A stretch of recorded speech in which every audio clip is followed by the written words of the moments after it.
Hi வணக்கம் நண்பர்களே. இன்னைக்கு என்னதான் இருந்தாலும் நியாயமான நிகழ்ச்சியில விஜய்கிட்ட கேட்க வேண்டிய நியாயமான கேள்வியோட 2வது பக்கத்தை பார்க்க போறோம். வாங்க நேரடியாக நிகழ்ச்சிக்கு போயிடலாம்.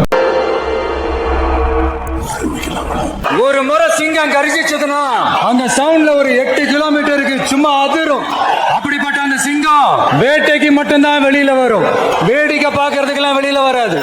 வேட்டையில கூட உயிரோடு இருக்கிற மிருகங்களை தான் வேட்டையாடும். அதுலயும் பெரும்பாலும் தன்னை விட பெரிய சைஸ் உள்ள மிருகங்களை தான் குறி வச்சு தாக்கும், ஜெயிக்கும். எவ்வளவு பசியில் இருந்தாலும் உயிர் இல்லாததை கெட்டு போனதை தொட்டு கூட பார்க்காது. அப்படிப்பட்ட அந்த சிங்கம் அவ்வளவு ஈஸியா எதையும் தொடாது, தொட்டா விடாது. சிங்கத்துக்கு கூட்டத்தோட இருக்கிறதுக்கும் தெரியும், தனியா இருக்கிறதுக்கும் தெரியும். அப்படியே தனியா வரணும்னு நினைச்சாலும் அஞ்சாம அலட்டிக்காம சும்மா கெத்தா தனியா வந்து அத்தனை பேருக்கும் தண்ணி காட்டும். எப்போ எதிரையும் தன்னோட தனித்தன்மை இழக்கவே இழக்காது. Yes, there are so many jackals and other animals in the forest, but there will be only one lion, and even if it is single, it will be the king of jungle. டேய், என்னடா dialogue இது? எவன் எழுதி கொடுத்தானே அது இப்படி பேசிட்டு போறான்?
உங்களுக்கு யாருமே சொல்லி கொடுத்தேன் ஏதாவது சொந்தமான விஷயம் வேண்டாம், இல்ல டிஸ்கரேஜ் சிங்கிள் பண்ணல. நாங்கள் டிஸ்கரேஜ் குழந்தைகள் பார்த்துட்டு இருக்கோம்னா எந்த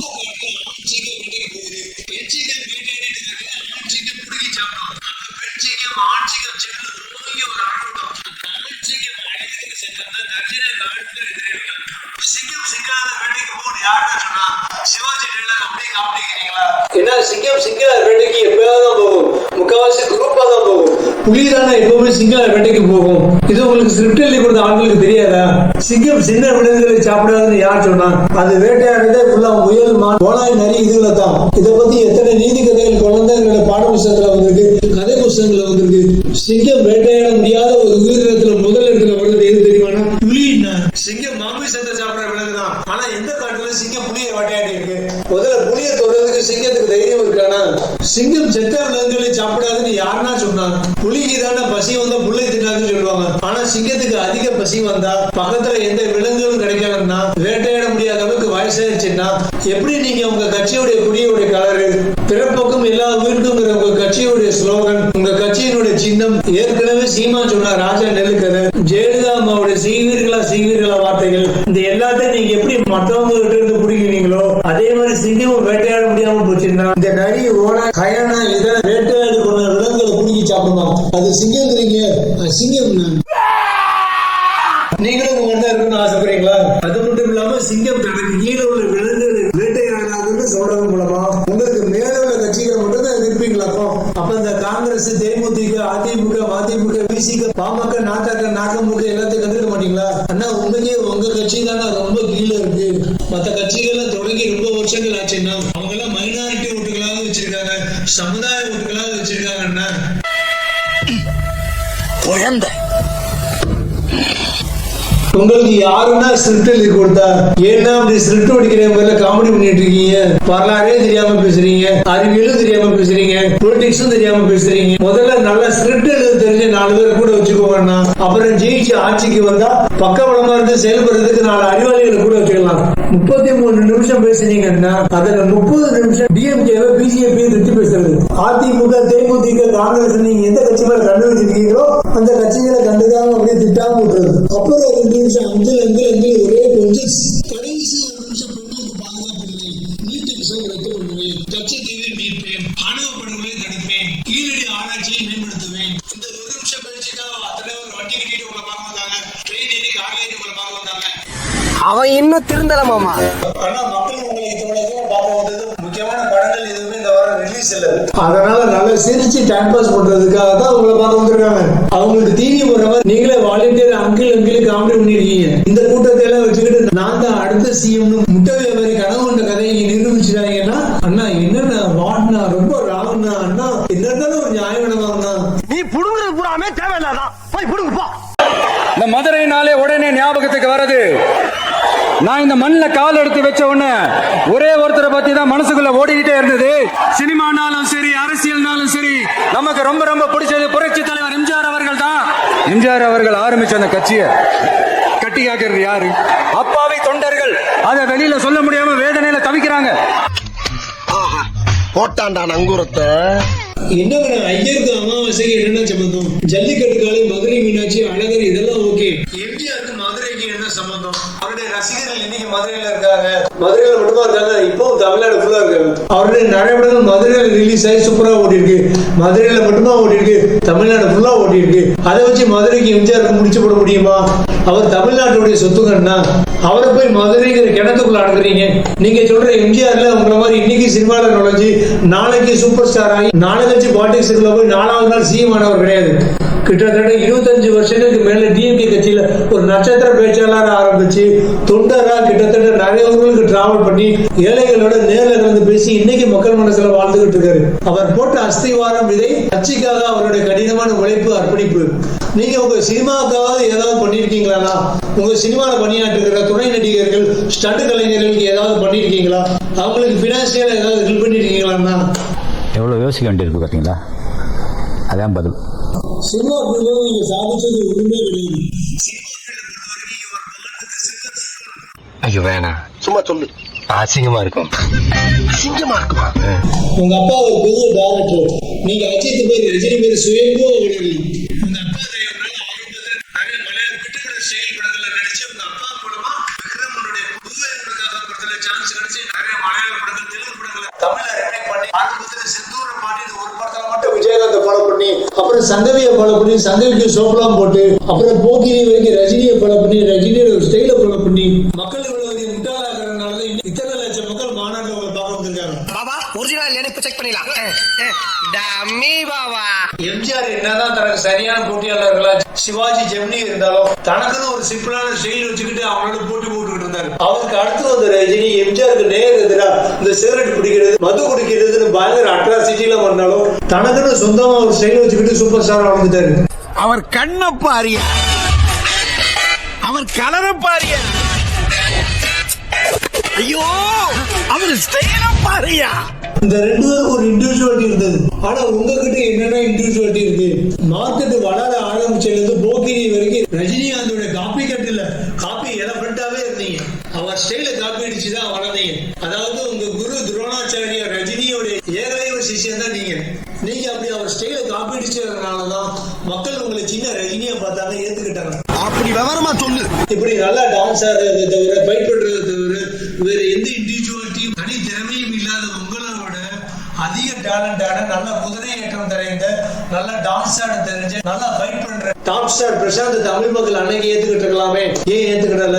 ஏன்னா மக்கள் உங்களை சின்ன ரஜினியா பார்த்தாங்க. ரஜினியோட ஸ்டைல உங்க மார்க்கெட் வேல்யூக்காக யூஸ் பண்ணிக்கிட்டீங்க. அப்படி ரஜினியோட ஏகலைவனா இருந்த நீங்க அவரால வளர்ந்த பிறகு அவருடைய பாபா படம் ஓடாதுக்காக ஹோட்டல்ல பார்ட்டி வச்சு கொண்டாடினீங்க. அதாவது அப்பவே டபுள் கேம் காட்டியிருக்கீங்க. அதாவது யூத் படத்துல உங்க எல்லாருக்கும் உங்க சாமியை பிடிக்கும்னா எனக்கு பிடிச்ச சாமி பாபான்னு பாபா முத்திரையால நினைச்சு பாபா ஷூட்டிங் நடத்தப்ப ரஜினி ரசிகர் மாதிரி நல்ல பிள்ளை மாதிரி போட்டோ எல்லாம் எடுத்துட்டு பாபா படம் பிளாப் ஆனதுக்காக ஹோட்டல்ல பார்ட்டி வச்சு செலிப்ரேட் பண்ணிருக்கீங்க. நடிக்காத. ரஜினியோட எப்போ மோதினீங்க?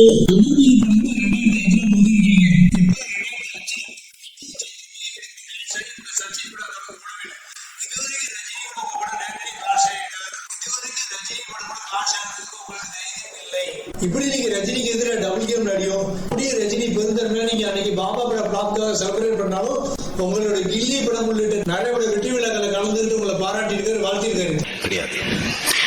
அப்ப இங்க வந்திருக்கிற இளைய தளபதி விஜய் அவரு நேரடியா பாக்குறதுக்கும் ஸ்கிரீன்ல பாக்குறதுக்கும் இன்னொரு அவதாரம் தான். அதுக்கப்புறம் வந்து ரீசெண்டா ஒரு வசீகரா சொல்லி படத்தை பார்த்து நானே ஒரு ஃபோன் பண்ணி சொன்னேன், ஆக்ஷன் ஹீரோ காமெடி பண்றது ரொம்ப கஷ்டம், அது செஞ்சா கூட ஜனங்க எடுத்துக்கணும், அந்த டைமிங் எக்ஸலண்டா இருக்கு விஜய் கிட்ட. இப்ப மாநாடுக்காக உங்களை பாராட்டியிருக்காருன்னு நினைக்கிறேன். உலகத்திலேயே துரோணாச்சாரியார் அடிக்க வந்த ஏகலைவனை இப்போதானே நான் பாக்குறேன். அண்ணா இதெல்லாம் நியாயமாண்ணா? சினிமாலேயே உங்க சக நடிகருக்கு உங்க போட்டி நடிகருக்கு உண்மையா இல்லாத நீங்க மக்களுக்கு எப்படி உண்மையா இருக்க போறீங்க? இதுக்கப்புறம் கண்டிங்கா ஒரு சூப்பரா ஒரு பிளான் பண்ணிருக்கீங்க. அது என்ன சொல்லட்டா நானு? இப்படி எந்த இண்டிவிஜுவாலிட்டியும் டேலண்ட் இல்லாம வளர்ந்த நீங்க போக்கிரி வரைக்கும் ரஜினியை காப்பி அடிச்சுட்டு அதுக்கப்புறம் ரஜினியை விட்டுட்டு ரஜினியோட ஸ்டைல காப்பி அடிக்கிறத விட்டுட்டு எம்ஜிஆர் பட டைட்டில் வேட்டைக்காரன் காவலன்னு உங்க படங்களுக்கு பேர் வச்சீங்க. டிஎம்கே காரங்க டார்ச்சர் கொடுக்க ஆரம்பிச்ச உடனே ஏடிஎம்கே கிட்ட சரண்டரானீங்க. அதனால காவலன் படம் ரிலீஸ் ஆச்சு. அந்த நன்றி கடனுக்காக 2011 எலெக்ஷனுக்கு அனிலா மாதிரி ஏடிஎம்கேக்கு ஹெல்ப் பண்ணீங்க.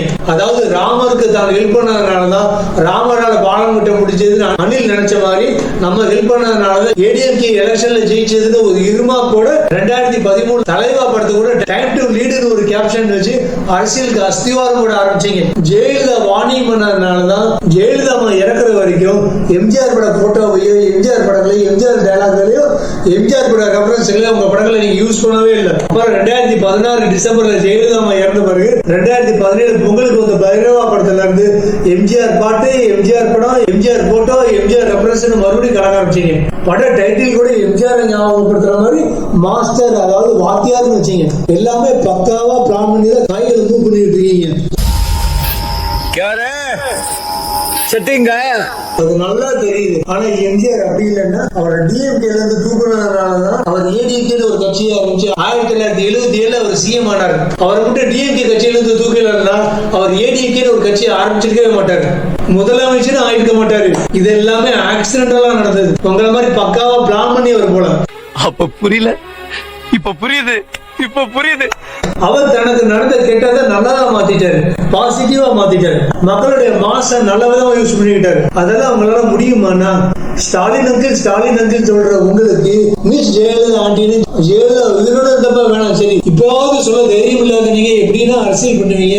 இப்ப மதுரைக்கு வந்து எம்ஜிஆர் ரசிகர்கள், விஜயகாந்த் ரசிகர்கள் அப்படியே இழுக்கலாம்னு பிளான் பண்றீங்க. ஏன்னா தமிழ்நாட்டு மக்கள் அந்த அளவுக்கு முட்டாள நினைச்சிட்டீங்க.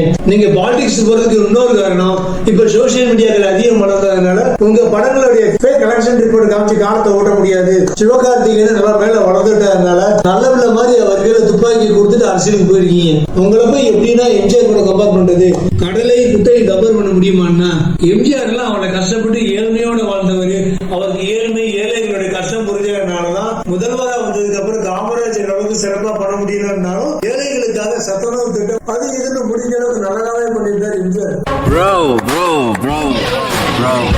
கருணாநிதி உள்ளிட்ட அரசியல் எதிரிகளை சாமர்த்தியமா சமாளிச்சாரு. சினிமாலே சிவாஜி ஜெமினியின் போட்டியாளர்களை சாமர்த்தியமா சமாளிச்சாரு. இப்படி 2 குதிரைகளை வெற்றிகரமா சவாரி பண்ணிட்டு இருந்தாரு எம்ஜிஆர். நீங்க என்னன்னா சினிமாவுக்கு வந்து 30 வருஷம் ஆயும் இப்படி சினிமால கடைசி வரைக்கும் சூப்பர் ஸ்டார் பட்டதுக்காக 74 வயசு ரஜினி கூட மல்லு கட்டிக்கிட்டு இருக்கீங்க. அவர் கூட காக்கா கழுகுன்னு சண்டை போட்டுக்கிட்டு இருக்கீங்க. சினிமாவிலேயே ரஜினி சிவகார்த்திகேயன் வெறும் 2 பேரை உங்களால பேஸ் பண்ண முடியலையே. நீங்க பாலிடிக்ஸ் கட்சிகளை எப்படி நான் எதிர்த்த காலத்தை விட்டு போறீங்கன்னா தயவு செய்து எம்ஜிஆர்ங்கிற பேரை உங்க திருவாயாலை சொல்லாதீங்கன்னா பிளீஸ். அவரை மாதிரியே குணம் கொண்ட என்னுடைய அண்ணன் புரட்சி கலைஞர் கேப்டன் விஜயகாந்த் அவர்களோட பழகிறதுக்கு எனக்கு நிறையவே வாய்ப்பு கிடைச்சது. அவரும் இந்த மதுரை மண்ணை சேர்ந்தவர் தானே, அவரை மறக்க முடியுமா? அடுத்து விஜயகாந்த் பேரை எடுத்திருக்கீங்க எதுக்கு? மதுரை மக்களை கவர்றதுக்காக. விஜயகாந்த் கூட நல்லா பழகி இருக்கேன்னு சொல்றீங்க. அதே சின்ன வயசுல உங்க அப்பா விஜயகாந்த் வச்சு ஷூட் பண்ணப்ப மட்டும்தான். செந்தூர பாண்டி பட ஷூட்டிங்ல எங்க நீங்க அவரோட பழகினீங்க? ஃபுல்லா இவராணி கூட கபடியில விளையாண்டுட்டு இருந்தீங்க. என்னப்பா இது மந்திரமா இருக்கு? இதுவும் நகலு. இது மாதிரி 100 காப்பி இருக்கு. அசலு பேங்க் ஜாக்கெட்ல இருக்கு. லாக்கர்ப்பா. அதுக்கப்புறம் அந்த படம் ஜெயிச்சதுக்கு அப்புறம் சங்கிலிக்கு சோப்பு போட்டுட்டு இருந்தீங்க. சரி கேப்டன் விஜயகாந்த் உடம்பு சரியில்லாம இருந்தப்ப அவர் என்னைக்காவது போய் பாத்திருக்கீங்களா? அவர் பையன் ஹீரோவா நடிச்ச படத்துக்கு கேபியர் உங்களை கூப்பிட்டாங்களே, போய் நடிச்சு ஹெல்ப் பண்ணீங்களா? இல்ல அந்த பையன் ஹீரோவா நடிச்ச படத்தோட ஆடியோ லான்ச்சுக்காவது போய் ப்ரமோட் பண்ணிருக்கீங்களா? இப்ப வந்து எங்கள் அண்ணன் கேப்டன் கொஞ்சம் கூட வெக்கமே இல்லாம சொந்தம் கொண்டாடுறீங்களே. இப்ப மதுரைக்கு வந்தப்பயாவது கேப்டன் விஜயகாந்த் ஞாபகம் வந்துச்சு. அது வரைக்கும் ரொம்ப சந்தோஷம் தான். ஒரு அசிங்கமாய் போச்சு குமார். சரி, மதுரையில விஜயகாந்த் எம்ஜிஆர் தவிர மற்ற தலைவர்கள் இல்லையா? மதுரையில இருந்து கொஞ்சம் தள்ளி ராமநாட்டில் இருக்கிற முத்துராமலிங்க தேவர் அவர் சொல்லியிருக்காங்க. மதுரைக்கு அந்த பக்கம் விருதுநகர்ல இருக்கிற உங்க வழிகாட்டி உங்க காமராஜர் என்பது ஒருவர் கூட அந்த மீட்டிங்ல சொல்லவே இல்லை. நீங்க காரியம் நாகப்பட்டினம் யார் கால வேணாலும் முடிப்பீங்க. அப்படித்தானே? கேக்குதாண்ணா வாட்னா ராம்னா ரொம்ப பாவமா இருக்கிறார். இந்த சொல்றேன் தெரிஞ்சுக்கங்க. பெண் குழந்தைகள், பெண்கள் மற்றும் வயசானவங்களோட பாதுகாப்புல தான் நம்ம பிரையாரிட்டியே. அடுத்து இளைஞர்கள், உழவர்கள், மாற்றுத்திறனாளிகள், 3ஆம் பாலினத்தவர்கள்னு இனிமேங்க யாருக்கெல்லாம் கவர்மெண்டோட ஒரு ஸ்பெஷல் அட்டென்ஷன் தேவையோ அவங்க எல்லாருக்குமான ஒரு கவர்மெண்ட் அமைக்கிறது நம்ம இலக்கு. அவனை சொல்லி நிறுத்துங்களேன்டா. அவன் நிறுத்துற அந்த மூசுக்கு மட்டும் வந்துட்டே இருக்கான். நிறுத்துற அவனை. நாட்டுல பெண்களுக்கு பாதுகாப்பு இல்லைன்னு சொல்றீங்க. முதல்ல உங்க வீடான சினிமாவில உங்களுக்கு 30 வருஷம் சோறு போட்டு உங்களை ஒரு பெரிய ஸ்டார் ஆக்கின இந்த சினிமா பீரியட்ல பெண்களுக்கு பாதுகாப்பு இருக்கா? பெண்களோட கற்புக்கு உத்தரவாதம் இருக்கா? முதல்ல உங்க வீட்டு பெண்களை, உங்க படத்துல நடிக்கிற பெண்களை பாதுகாப்பு பாருங்க. உங்க வாரிசு பட ஷூட்டிங் டான்ஸ் மாஸ்டர் பெண்கள் விஷயத்துல எந்த அளவுக்கு மோசமா நடந்துக்கிட்டாரு ரீசெண்டா நிறைய செய்திகள் வந்தது. ரஜினிக்கு அப்புறம் பெண்கள் குழந்தைகள் அதிகமா வர படங்கள்ல இந்த வயசுல இப்படி லிப் லாக்ஸிங் வைக்கிற நீங்க எல்லாம் பெண்கள் பாதுகாப்பு பத்தி பேசலாமாங்கன்னா இப்பெல்லாம் அவங்க சினிமாவில் உள்ள பெண்கள் தான் ட்ரக்ஸ் மாஃபியா கனெக்ட் ஆகி வாழ்க்கையை தொலைச்சிக்கிட்டு இருக்காங்க. முதல்ல உங்களுக்கு வாழ்க்கை கொடுத்த உங்க சினிமா வீடுல இருக்கிற பெண்களோட வாழ்க்கை கற்பையும் காப்பாத்துக்கன்னா அவங்களுக்கு அட்வைஸ் பண்ணி அவங்களுக்கு கவுன்சிலிங் கொடுத்து அவங்களை கன்வின்ஸ் பண்ணி அவங்களை நல்ல வழிக்கு கொண்டு வாங்க. முதல்ல உங்க வீட்டுல உள்ள பெண்களை பாதுகாக்க பாருங்க. அப்புறம் நாட்டில் உள்ள பெண்களை பாதுகாக்கிறத பத்தி யோசிக்கலாம். நீ நடிகண்டா திரிசா உனக்கு கிடைக்கும்டா. நீட் எக்ஸாம் டிராப் பண்ணணும் பேசிட்டு இருக்கீங்க.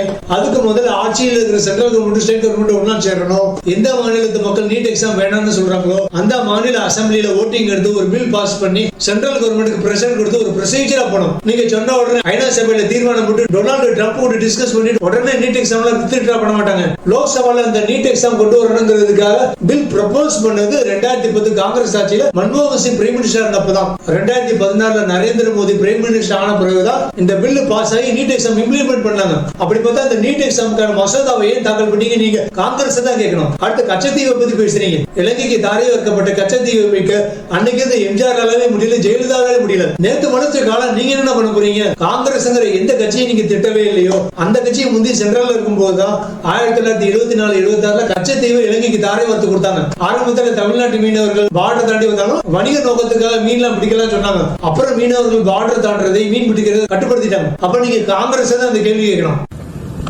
அந்த பக்கம் பாதாள கிணறு முடியல 3ஆம் பாலினத்தவருக்கு ஆதரவா, தூய்மை பணியாளர்களுக்கு ஆதரவா, ஏழை மக்களுக்கு ஆதரவா நீங்க என்ன பண்ண போறீங்க? என்னென்ன பிளான்ஸ் வச்சிருக்கீங்க? அட்லீஸ்ட் எலெக்ஷனுக்கு 1 மாசத்துக்கு முன்னாலேயாவது சொல்றீங்களா? சொல்ல முடியுமா? சும்மா உங்க சினிமா மாதிரி வாயாலே வட சொல்லக்கூடாதுன்னா ஓகேவாங்கன்னா நாட்டுல நடக்கிற வரதட்சணை படுகொலை, ஆணவ படுகொலை, லாக்அப் டெத் இந்த மாதிரி சோசியல் இஷ்யூக்கெல்லாம் நீங்க முன்னாலாவது குரல் கொடுக்கணும். கவின் ஆணவ படுகொலை நடந்தப்ப அவங்க வீட்டுக்கு போய் என்னன்னு கேட்கல. அஜித் குமார் லாக்அப்ல கொண்ட உடனே அவர் போய் பாத்தீங்களா என்னன்னு தெரியல. அதுக்கு எதிராக சோசியல் மீடியால ஏதாவது குரல் கொடுத்தீங்களா? சும்மா ஆண்சிங்க மாதிரி வேடிக்கை மட்டும் பார்த்துக்கிட்டு கூடாது. களத்துல இறங்கி வேலை பார்க்கணும். போட்டுங்கிற அறுவடை பண்ணணும்னா நிலத்துல இறங்கி விவசாயம் பண்ணணும். உழைப்பு அர்ப்பணிப்புங்கிற விதையை விதைக்கணும். அப்பதான் ஓட்டுங்கிற அறுவடையை வெற்றிகரமா பண்ண முடியும். மறுபடியும் சொல்றேன், உங்க பேச்சு சிங்கத்தினுடைய கர்ஜனை மாதிரி இருந்ததே ஒழிய கண்டே இல்லாம தான் இருந்தது. அவராலேயே முடியல, இவராலேயே முடியல. அவருக்கு அத்தனை வருஷம் ஆச்சு. அப்புறம் நான் ஒண்ணும் இந்த மார்க்கெட் போனதுக்கு அப்புறம் ரிட்டையர் ஆனதுக்கு அப்புறம் அடைக்கலம் தேடி அரசியலுக்கு வரல. படைக்கலனோட வந்திருக்கிறோம். பவர்ஃபுல் ஃபோர்ஸோட நெக்ஸ்ட் மீட் பண்றேன். ஒரு பிக்கிங் காணா. ஆமா, உங்க வழிகாட்டி உங்க துரோணாச்சாரியா ரஜினியை பத்தி பயங்கரமா கிண்டல் பண்ணிருக்கீங்க. அதுக்கு நான் ஏற்கனவே பதிலடி கொடுத்தாச்சு. இன்னும் பதிலடி கொடுக்க ஆரம்பிச்சேன்னா ரொம்ப நார ஆரம்பிச்சிடும். அதான் நான் மார்க்கெட் போனதுக்கு அப்புறம் அரசியலுக்கு வரலன்னு கமலஹாசன் உள்ள இழுத்துருக்கீங்க. அரசியல்ல எப்படி உங்களுக்கு எம்ஜிஆர் விஜயகாந்த் பேரை சொல்ல தகுதி இல்லையோ அதே மாதிரி சினிமால உங்களுக்கு ரஜினி பேரை, கமலஹாசன் பேரை சொல்ல தகுதியே இல்லைன்னா யோகியதே இல்லைன்னா உங்களுக்கு எல்லாம் சோழி முடிச்சு அவங்க எல்லாம் ஒருவேளை அரசியல்ல தோத்துருக்கலாம், ஆனா சினிமால இவங்க பண்ணின சாதனையில ஒரு எள் அளவாவது ஒரு மயிர் அளவாவது உங்களால சாதிக்க முடிஞ்சதா? என்ன ரஜினியோட கனெக்ஷனை நீங்க ஓவர்டேக் பண்ணிருக்கலாம், அது ரஜினி டீச்சர் ஆகாது. உங்க மானசீக குரு ஏஜ் பாராறனால லைட்டா அவரை ஓவர்டேக் பண்ணிடுங்க. அதுவும் இந்த 30 வருஷம் கழிச்சு தான், இப்பதான் இதுவே ரொம்ப லேட்டு. ஆனா சிவகார்த்திகேயன் தான் வந்து 3வது வருஷத்திலேயே ரஜினி முருகன் காலத்துல இருந்து உங்களை ஓவர்டேக் பண்ணி உங்களுடைய ஆடியன்ஸான பெண்களை குழந்தைகளை அப்படியே தன்னுடைய பகுதிகளுக்கு ஆரம்பிச்சிட்டாரு. அப்ப வல்லவனுக்கு வல்லவன் வையகத்துல இருப்பான் தானே.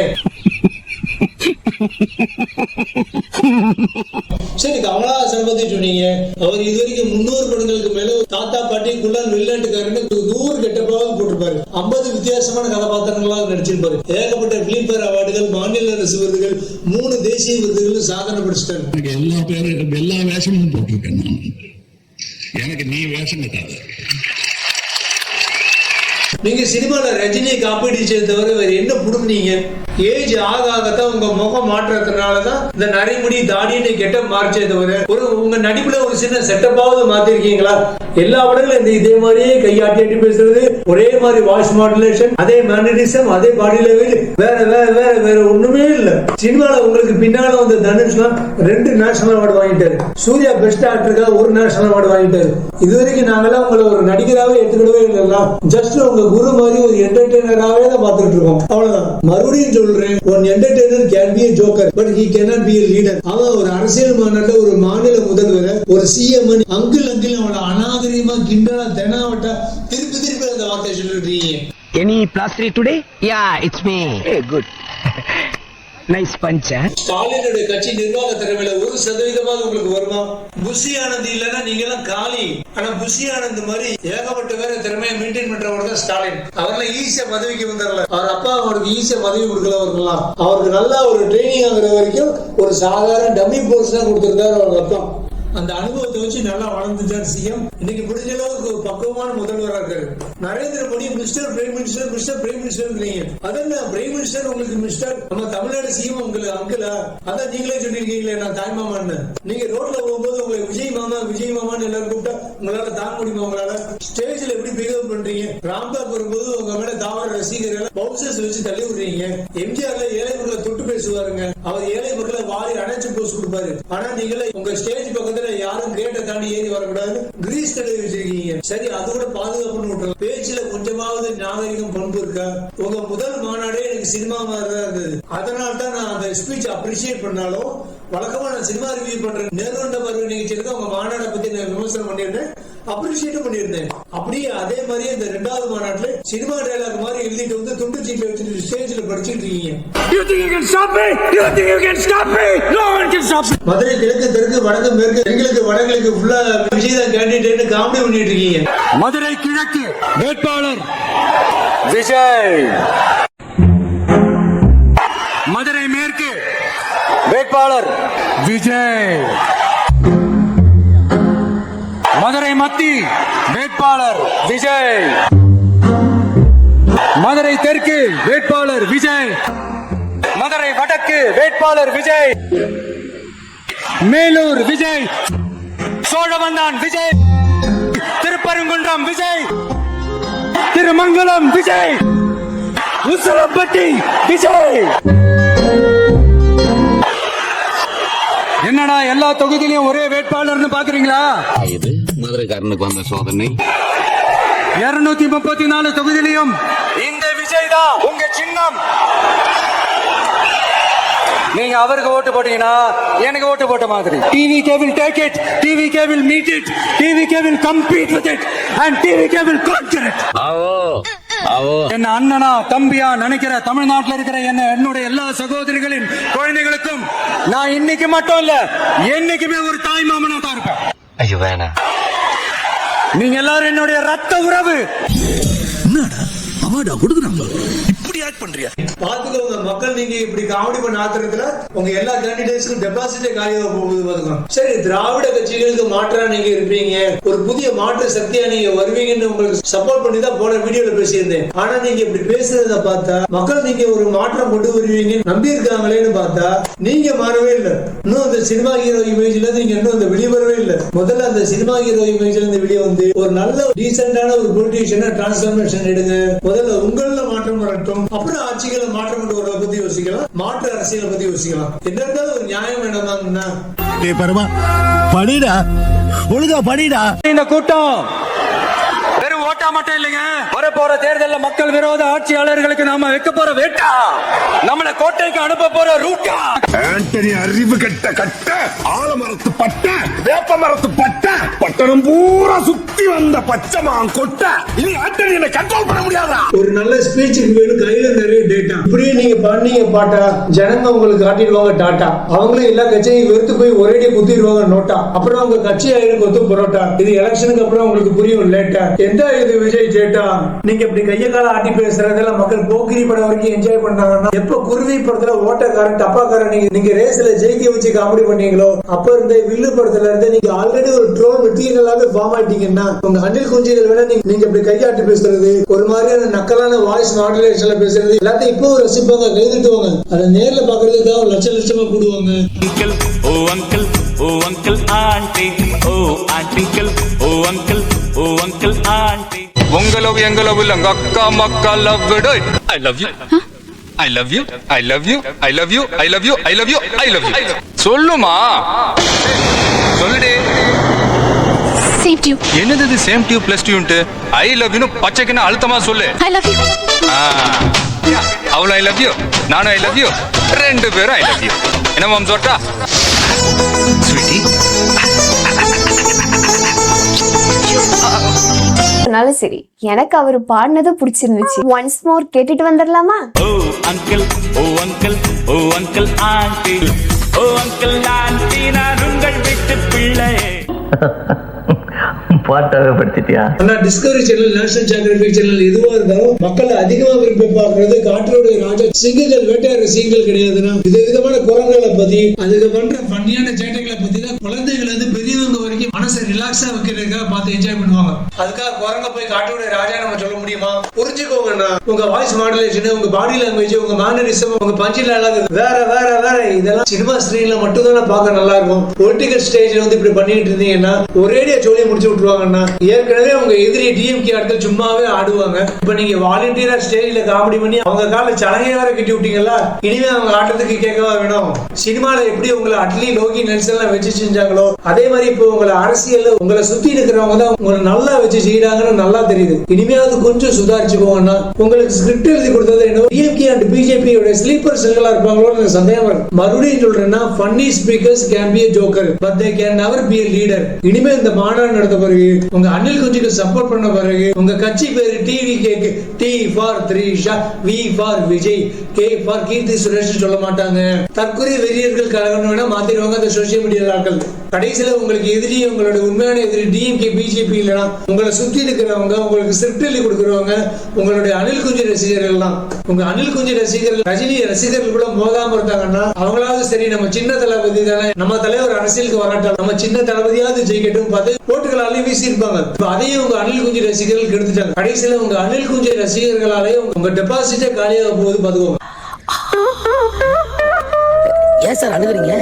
எல்லாரும் என்ன ஏமாத்துறாங்க. கடைசி அந்த வீடியோ முடிக்கிறதுக்கு முன்னால ஒன்னே ஒண்ணு சொல்லிக்கிறேன்னா, ஊழலை எதிர்ப்போம் லஞ்சத்தை எதிர்ப்போம்னு சொல்றீங்க. உங்க வீட்டுல நடந்த இடி ரைடு என்னென்ன ஆச்சு, இன்கம் டாக்ஸ் ரைடு என்னென்ன ஆச்சு, நீங்க ஒரு வெளிநாட்டு கார் இம்போர்ட் பண்ணி அதுக்கு டாக்ஸ் கட்டலன்னு ஒரு கேஸ் வருது, அந்த கேஸ் எல்லாம் முடிஞ்சதா? நீங்க டாக்ஸ் எல்லாம் கட்டிட்டீங்களா? பெண்களுக்கு பாதுகாப்பு வேணும்னு இந்த மாநாட்டுல வாயிலே பேசுறீங்க. ஆனா இதே மாநாட்டுல நீங்க ரேம்ப் வாக் வரும்போது பவுன்சர்கள் ஒரு அணில் கொஞ்சம் ஸ்டேஜ்ல இருந்து 15 அடி உயரத்துல இருந்து தூக்கி வீசி எரிஞ்சிருக்காங்க. அந்த மனுஷனுக்கு இப்ப ஸ்பைனல் கார்டு இருக்கா என்னன்னே தெரியல. அதுக்கு பதிலா அவரை மாதிரி வேற ஒரு அணில் கொஞ்சம் வீடியோல காமிக்கிறீங்க, சோசியல் மீடியால காமிச்சு பேட்டி கொடுக்க வைக்கிறீங்க. உங்க மாநாடுக்கு வந்தவங்களுக்கு ஃபுட்ட பிளாக்ல வித்துக்கிட்டு இருக்காங்க. கேரளால இருந்து வரவழைக்கப்பட்ட டேர்கள் ஃபுல்லா உடைச்சிருக்காங்க. இப்படி உங்க மாநாட்டுக்கு வர மக்களுக்கு உணவு பாதுகாப்பு இல்லைன்னா அப்புறம் நீங்க ஆட்சிக்கு வந்து என்ன பண்ண போறீங்க? நான் நல்லா பண்றனோ இல்லையோ, ஆனா நீ நல்லா பண்ற. இன்னும் நிறைய பேசலாம், பேச நிறைய டாபிக்கள் இருக்கு, நிறைய மேட்டர்கள் இருக்கு. ஆனா இன்னும் 4-5 எபிசோடுகள் போயிட்டே இருக்கும். உங்களாலே தாங்க முடியாது, என்னாலே தாங்க முடியாது. அதனால முடிச்சுக்கிறேன். சோ நடிகர்களை நடிகர்களாக மட்டும் பார்ப்போம், அரசியலை வந்து நடிக்க வேண்டாம், நடிப்பை சினிமாவோட நிறுத்திக்கோன்னு கேட்டுக்கிறோம். இது விஜய்க்கு மட்டுமில்ல, ரஜினி, கமல், சரத்குமார் யாரா இருந்தாலும் இப்படி அரசியல் ஸ்டேஜ்ல வந்து காமெடி ஷோ காமிச்சா வாயாலே வடை சுட்டுக்கிட்டு இருந்தா இப்படித்தான் என்ன நியாயம்னு கேட்போம். இந்த நிகழ்ச்சி பிடிச்சிருந்தா லைக் பண்ணுங்க, உங்க கருத்துக்களை கமெண்ட் பாக்ஸ்ல எழுதுங்க. நம்ம யூடியூப் சேனல் சப்ஸ்கிரைப் பண்ணுங்க, பக்கத்துல உள்ள பெல் ஐகானை கிளிக் பண்ணுங்க, உங்க நண்பர்களுக்கு சஜஸ்ட் பண்ணுங்க, ஷேர் பண்ணுங்க. மீண்டும் இதே மாதிரி ஒரு என்னதான் இருந்தாலும் நியாயமான வாணிகத்தை உங்களை சந்திக்கும் வரை பை நண்பர்களே. ஜெய் ஹிந்த்.